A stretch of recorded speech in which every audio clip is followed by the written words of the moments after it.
السلام علیکم ناظرین، امید کرتا ہوں اب سب اللہ کے فضل و کرم سے قریب سے ہوں گے۔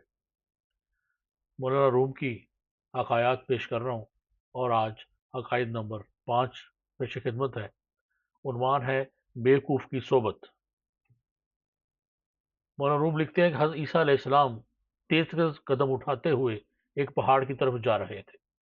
ایک آدمی نے بلند آواز سے پکار کر کہا، اے خدا کے رسول علیہ السلام، آپ اس وقت کہاں تشریف لے جا رہے ہیں؟ وجہ خوف کیا ہے؟ آپ علیہ السلام کے پیچھے کوئی دشمن بھی تو نظر نہیں آتا۔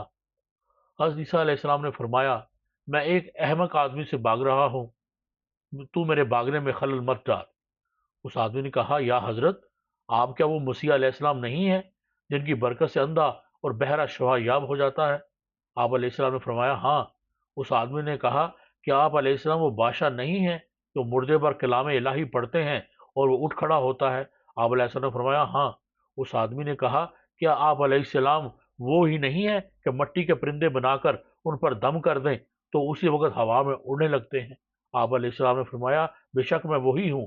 پھر اس شخص نے حیرانی سے پوچھا کہ اللہ تعالیٰ نے آپ علیہ السلام کو اس قدر قوت عطا کر رکھی ہے، تو پھر آپ علیہ السلام کو کس کا خوف ہے؟